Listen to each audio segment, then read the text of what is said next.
Welcome everybody. Today we're going to do something a little bit different. Today we're going to discuss Kaldheim, the new Magic the Gathering set, and its impact on Pauper Cube. Not Pauper Construction, by the way. This has no bearing on that format. Just discussing Pauper Cube. Now, my ratings may be a little different than yours. It's all context dependent, depends on your environment, your metagame, what you do. Do you actually 8-person draft your cube? Not, whatever. Alright, let's go ahead and get started.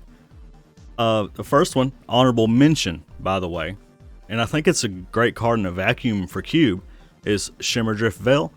Enters the battlefield tapped, enters the battlefield, choose a color, and then add 1 mana of any chosen color. This in a vacuum, as I said, it's just fine. We have, in recent years, however, gotten access to plenty of color fixing that comes into play tapped. This is not what we need for the Pauper Cube environment. We need something akin to Shocklands. This is in the same realm of Terramorphic Expanse and Ash Barrens. I think it's actually worse than both of those. Those both fuel Delve. And if you're interested in more cards that come into play tapped, you have all 5 of the Thriving Lands. We need more untapped fixing in Pauper Cube. Otherwise, this is a fine card. There's nothing wrong with putting this in your cube. However, I think the other options are probably better. And this is not something that you should feel compelled to make room for. Coming in at number 5 here, we have Tuscari Firewalker, 2 in a red, 3/2, Boast, 1. Exile the top card of your library, you may play that card this turn. Activate this ability only if this creature attacked this turn and only once each turn. Now I do like card advantage abilities in red. The only problem with this is that you actually have to attack, which if you get to attack you could theoretically get card advantage out of it. But you might not as well. You might not want to play the card you get. You might not be able to play the card you get. But we've seen this effect do well in standard environments and other environments at other rarities. So I have hope that this could see some decent play in Pauper Cube. I think this is probably more of a fun card than a great card to put in Pauper Cube. That being said, I think it does hold its own in the 3-drop department in red. Just the fact that it's a solid attacker that can get you card advantage. That's good enough to examine it further in my book. Coming in for spot number 4 is some efficient blue removal. Bind the monster, just a single blue enchant creature. When Bind the monster enters the battlefield, tap enchanted creature. It deals damage to you equal to its power. Enchanted creature does not untap during its controller's untap step.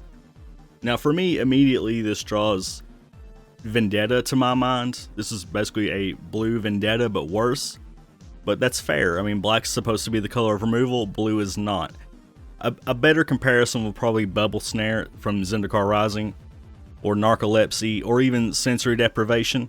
I'm not sure that this card is better than any of the other cards that I mentioned. I think early removal for blue is more important than something like Claustrophobia. I do think this is better than those kind of cards. However, I don't know if it's worth taking the initial damage, and it's a pacifism effect, it can always be removed.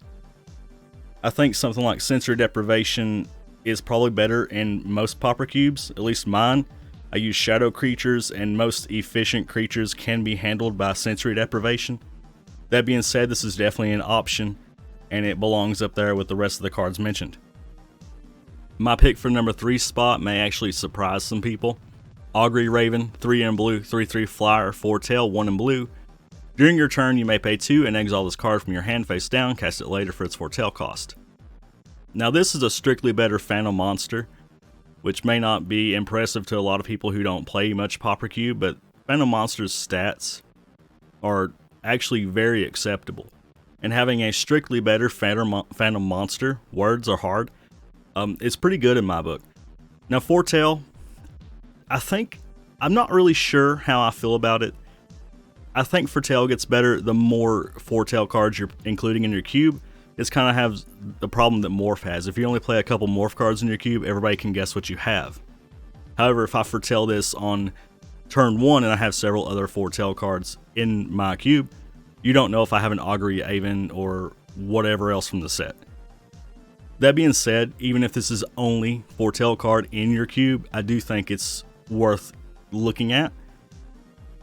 Turn 2, it kind of functions as bad suspend. I don't think it's on the level of Errant Ephemeron or anything, but turn 2, if you're not playing a Signet, you're not removing anything in your blue deck, you could do a lot worse than essentially putting this on suspend for 2. My number 2 Pauper Cube pick for Kaldheim, Serulf's Packmate, 3 in green, 3/3. When Serulf's Packmate enters the battlefield, draw a card, foretell, 1 in green. Similar to the last pick, this is just a strictly better version of other cards that I consider playable in Cube, namely the new Draga Visionary, and if you're looking back a few decades, Kebu Climber. I think both of those cards are actually fine to include. I wouldn't feel bad playing either. In fact, I have played both in my Pauper Cube before. If your green section like mine is a little less aggressive and more grindy, this is a fine card. 4 mana 3/3, replaces itself, doesn't matter if it gets removed, whatever. And foretell again kind of reminds me of suspend, much like Augury Haven. If you're not ramping on turn 2, you can play this and feel not bad about it and get value later. It comes up the board, it works with other engines like Tortured Existence. It's just a fine, great value card. You can play it in a semi-aggressive deck, you can play it in your mid-range, just bump in the road deck. There's nothing wrong with this card. My pick for number 1 card in Kaldheim for Pauper Cube, Behold the Multiverse. 3 in blue, instant, scry 2, draw 2 cards, foretell 1 in blue.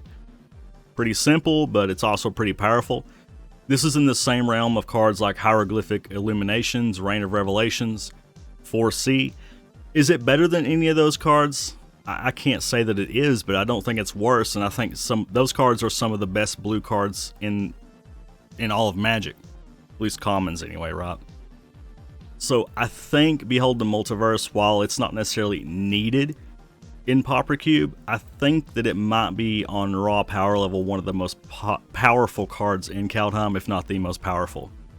Now, I can't say that I'm going to cut my Hieroglyphic Illuminations for this card, because I like that card, but it's the same thing as cycling.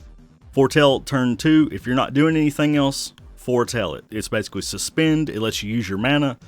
A lot of control-y blue decks, they don't have a lot of early plays, especially if you're not using signets. So turn 2, foretell, cash it in later, and this gets even better the more foretell cards you have. They don't know if you're going to remove them, they don't know if you're going to draw cards, maybe it's a creature, they don't know. If you're just playing this as a single foretell card in your cube, I think it does lose a little bit of merit, but even in that case, I do think it still stands with the cards previously mentioned. So that does it for my top 5 picks for Kaldheim. I don't think it's the best Pauper set in recent years. However, I do think it brings a lot of strictly better cards that we had before already, so it's not really inventive as far as Pauper Cube goes, but it does bring a little bit more power, which is kind of what is expected of today's sets. So we'll see you next time for the next set. Have a good one.